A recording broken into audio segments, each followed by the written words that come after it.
सुशांत मौत को लेकर सियासी हलकों में भी हलचल जबरदस्त तेज है। अब सुशांत की मौत का ड्रग्स से भी कनेक्शन जोड़कर देखा जा रहा है। बीजेपी लगातार यह आरोप लगा रही है कि न सिर्फ सुशांत केस बल्कि बॉलीवुड का भी ड्रग्स से गहरा नाता है।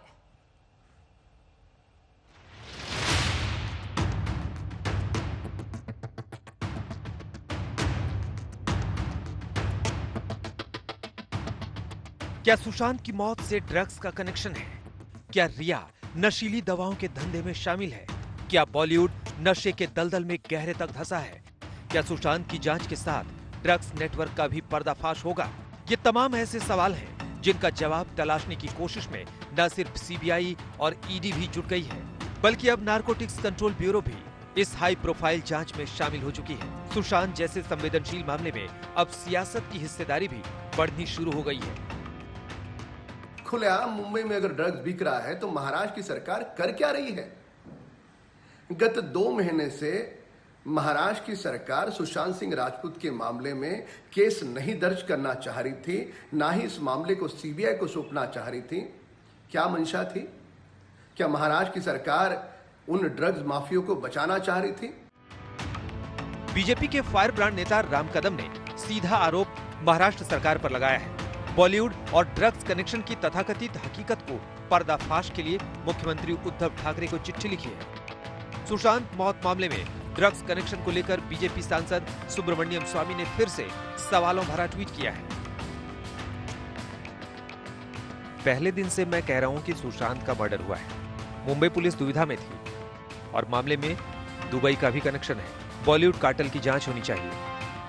सुशांत मौत मिस्ट्री पर शुरू से सीबीआई जांच की मांग करने वाली बॉलीवुड स्टार कंगना रनौत ने फिर लिखा है, अगर नारकोटिक्स कंट्रोल ब्यूरो बॉलीवुड और ड्रग्स कनेक्शन की जांच में दाखिल होता है तो कई ए लिस्टर्स सलाखों के पीछे होंगे। अगर ब्लड टेस्ट होगा तो कई सनसनीखेज खुलासे होंगे। स्वच्छ भारत मिशन बॉलीवुड के गटर को साफ करेगा।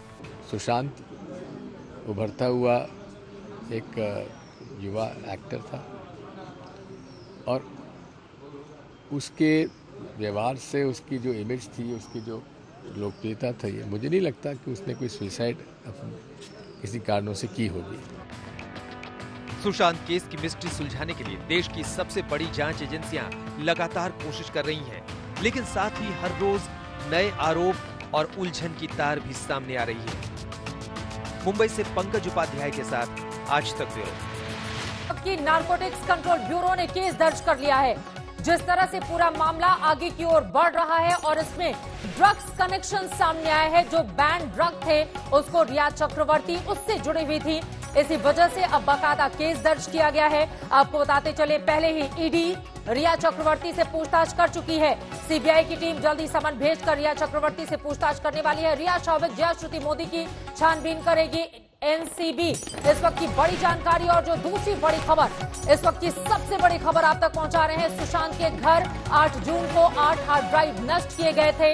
8 जून ये वही तारीख थी जब उनकी आईटी प्रोफेशनल के जरिए, बाकायदा आईटी प्रोफेशनल के जरिए हार्ड ड्राइव नष्ट करवाया गया था। कमरे में रिया और सुशांत दोनों मौजूद थे। ये बड़ी जानकारी निकलकर सामने आ रही है। अब सवाल यह है कि रिया चक्रवर्ती ने क्या दबाव डालकर सुशांत के ऊपर उस हार्ड ड्राइव को नष्ट करवाया? उसमें ऐसी क्या चीजें थी जो रिया चक्रवर्ती सुशांत का घर छोड़ने के बाद, पहले उसको नष्ट करने के बाद ही वहां से जाना चाहती थी? अरविंद ओझा लगातार हमारे साथ मुंबई से जुड़े हुए हैं, सीधे उनका हम रुख कर लेते हैं। अरविंद, ये बहुत बड़ी खबर, एक तो ड्रग्स का कनेक्शन रिया चक्रवर्ती के साथ, और दूसरी तरफ इस पूरे मामले में ये जो हार्ड ड्राइव की बात सामने आई है, इसने भी रिया चक्रवर्ती की भूमिका को बेहद संदिग्ध कर दिया है। पूरे मामले को अब कैसे आगे बढ़ता हुआ देख रहे हैं आप?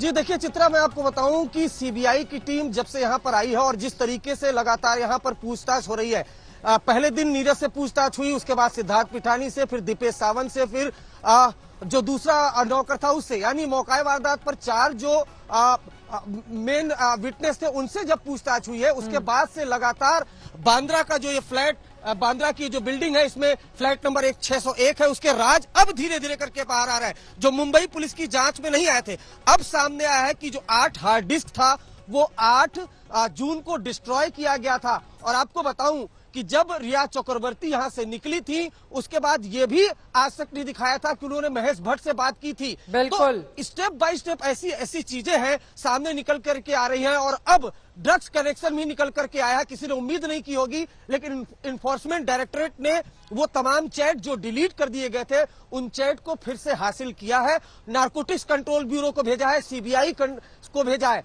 तो ड्रग्स कनेक्शन, क्योंकि परिवार ने आरोप लगाया था कि सुशांत को दवाएं दी जा रही थी, तो ड्रग्स कनेक्शन, उसके बाद हार्ड डिस्क को डिलीट किया गया। वो क्राइम सीन मौका वारदात यानी क्राइम सीन के लिए बहुत ज्यादा इंपॉर्टेंट है, खासकर सीबीआई के लिए, क्योंकि वो इस मौत की मामले की जांच कर रही है। तो अब इस मामले की जांच करेगी कि उस हार्ड डिस्क में आखिर था क्या। उसके अलावा जो बयान लगातार बदले जा रहे हैं, खासकर उन 4 लोगों के जो यहाँ पर मौजूद थे। तो ऐसे में जांच की दिशा आने वाले दिनों में और लेकिन सबसे बड़ा सवाल एनसीबी जो पूरे मामले की अब तफ्तीश करेगी, उसने केस दर्ज कर लिया है और यहाँ पर न सिर्फ ड्रग्स के इस्तेमाल बल्कि उसकी डीलिंग की भी खबर सामने आ रही है और रिया चक्रवर्ती की भूमिका इसी वजह से और ज्यादा संदिग्ध हो जाती है कि क्या न सिर्फ वो इस्तेमाल करती थी, जैसा कि खुद एक व्हाट्सएप चैट में एमडीएमए को लेने का वो जिक्र कर रही हैं, बल्कि वो तमाम ऐसे लोगों के संपर्क में थी जिस गौरव आर्या का जिक्र किया जा रहा है। दरअसल कहा जा रहा है कि हो सकता है वो ड्रग्स डीलर हो, उस तरह की भी जानकारी निकलकर सामने आ रही है। अरविंद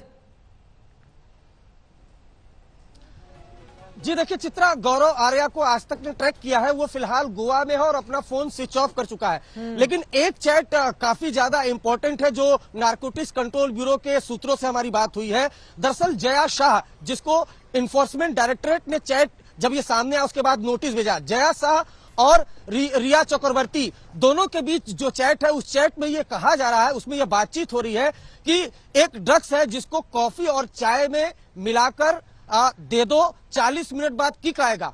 तो अब नारकोटिक्स कंट्रोल ब्यूरो इस बात की जांच करेगी कि आखिर ये ड्रग्स किसको देने की बात थी। ये महत्वपूर्ण जानकारी अरविंद आप दे रहे हैं। दोबारा आपका जांच करेगी और बिल्कुल दोबारा आपका मैं रुख करूंगी। ये बहुत बड़ी जानकारी इस वक्त आपके हम सामने रख रहे हैं कि किस तरह से एनसीबी ने केस दर्ज कर लिया है।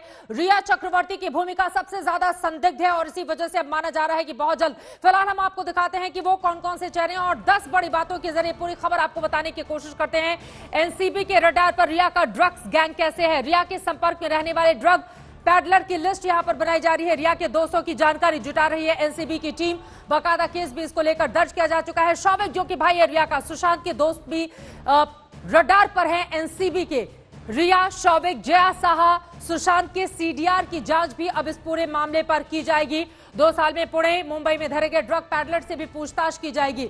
इसके अलावा मुंबई में 2 साल में हुई रेव पार्टीज की भी जांच की जाएगी। आगे बढ़ते हुए रिया की सभी पार्टियों की जांच की जाएगी, जिन जिन पार्टियों में शामिल होती थी, जहां गई, सभी रेस्टोरेंट की भी जांच की जाएगी। ये अपने आप में काफी ज्यादा महत्वपूर्ण हो जाता है। रिया के टूर से जुड़े होटल की जांच की जाएगी और इस तरह से जो ड्रग्स गैंग है उस पर शिकंजा कसने की कोशिश। दुबई के ड्रग डीलर अयाज खान के रोल की भी जांच की जाएगी। तो ये इस वक्त की सबसे बड़ी खबर